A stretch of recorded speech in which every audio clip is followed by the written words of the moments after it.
What's going on, guys, in the works, and welcome to a little Titanfall. And I wanted to touch base with you guys on this particular game because I have been receiving a lot of comments on videos asking if Titanfall is dead, asking if I'm still playing it. If you follow me on Twitter, you'll know that I've been playing a ton of Titanfall. I actually just hit Gen 4. I'm about the halfway through Gen 4, so I'll probably be hitting Gen 5 sometime this week because it continues to be my most played shooter by far. This is the game I enjoy playing. And I wanted to talk a little bit about it because there still seems to be a lot of negativity towards the game. And the main criticism seems to be from people who haven't really given it a full chance. And you'll notice I'm using the DMR. I've decided to show you guys this particular gameplay because it's a completely balanced match from our team. We all do really well. And the DMR is a weapon that a lot of people hate. So I was like, well, I'm going to post up some DMR footage to show you just how balanced all the weapons are in Titanfall. Because I personally believe that as far as weapons go, you can pretty much get away with using any of them and do well. I've seen people go out there with the bolt action sniper and just wreck face. So I think as far as the balance department, there's really not a whole lot of problems in Titanfall. In fact, really the only major problem I have with the game right now is the amount of hackers on the PC version of the game.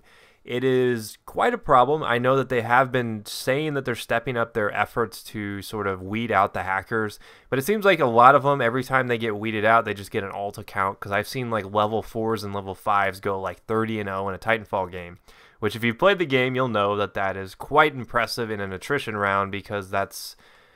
what is that? That's 150 points just from pilot kills alone. So there are some problems with hackers, especially the burn card hacks where they just have infinite numbers of burn cards and they're constantly in Titans. That's the one that's the most frustrating. But as a rule, the game is really balanced. I have no problem with the weapons. I think you can do well with any weapon in the game, but I think the real bread and butter comes in the Titans.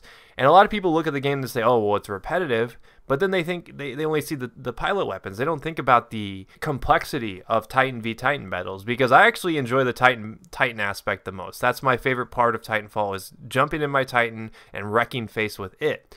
Not so much the pilot gameplay. I think the gunplay is okay. It was one of my main criticisms of Titanfall when I first played it, is I felt like they could have done a better job with the gunplay. But once you hop into that Titan, that's all out the window. It's a whole different ballgame. There's so many different combinations you can use, so many different ways that you can play in the Titan. I like the Strider. I like the Atlas. Not a big fan of the Ogre, but I've seen a lot of good players who do really well in the Ogre. So really, what is the main problem people are having with Titanfall? Why does it seem to be a game that people either love or they hate? It makes me wonder if maybe it has something to do with the fact that it's an Xbox One exclusive. I know a lot of PS4 guys do not like Titanfall, which I don't think is a smart thing to do, because if you haven't been following Titanfall news, it's actually going to be coming out on Titanfall 2 is going to be on PS4. So Respawn's already said, hey, it's not going to be an Xbox One exclusive on Titanfall 2. We're actually going to bring it to the PlayStation. So there are a lot of reasons for the PS4 guys and the people who just didn't like it because it was only on Xbox One, which I can understand. I guess if you're going to be pretty anti-Xbox One, you're not going to like an Xbox One exclusive, but the game is a solid shooter. It goes to show you that they're really ramping up for Titanfall 2.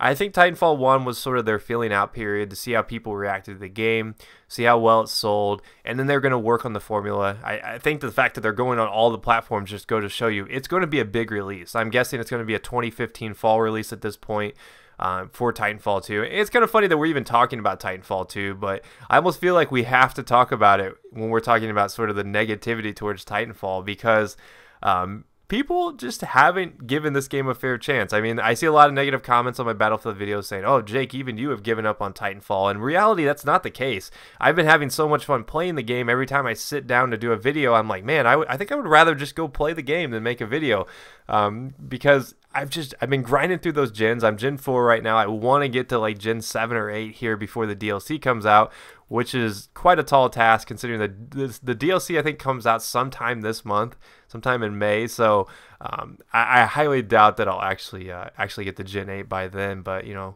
wishful thinking. It gets easier as you go on in each gen. If you don't know, every time you gen, you actually get an XP multiplier. So right now I think my multiplier is like 1.4. So I'm earning 1.4 times base XP, which makes it a lot easier to level up. It's a lot quicker to go through the ranks and whatnot. So Titanfall negativity is It's not fair. I think that this is a solid game. This is the best shooter I've played in a few years, hands down. The hit detection works, which is a big problem I had with Battlefield 4 was the fact that the netcode and hit detection just wasn't there. Overall, the maps are good, the gun balance is there, and the game modes are fun. I know that it gets a bad rap for having AI in the game, and I've talked about this in past videos. The AI isn't what you guys think it is. It's not like a thing where the AI is, you're basically taking on the AI. It's you versus AI. That's not how it works. The AI are an objective. Both people have to go out there and seek out the AI and get enough hits on them, score enough points in order to win the game. So look at it more as an objective, more so than you're actually fighting the artificial intelligence, you know, the grunts and the specters. Those guys are there as an objective. So if you don't want to lose to the other team, you need to seek out their AI, kill them, harvest them, or counter them in some way. Because if you just go out there and you get like, you know, 10 pilot kills apiece, but you guys don't kill any AI, more than likely you're going to lose the game. That's just the nature of this particular game mode. So if you've never really given it a chance, give attrition a chance, and don't think of the AI versus human versus AI. Think about it as an objective, because that's what it is. And I actually enjoyed that part about attrition. It's probably my favorite game mode. I do enjoy hardpoint, but not a lot of people play hardpoint, so it is a little bit tricky to find good hardpoint lobbies. But overall, I think they did a solid job with Titanfall. So let me know, are you guys excited, though, for the DLC? Are you still playing Titanfall? Or did you find it to be too repetitive? Are the criticisms about the game being repetitive fair? Do you think that's a fair assessment? So let me know in the comments if you're going to be picking up the DLC. And, you know, I'm still really enjoying Titanfall. It is my shooter of choice right now. But I will see you guys next time. Peace.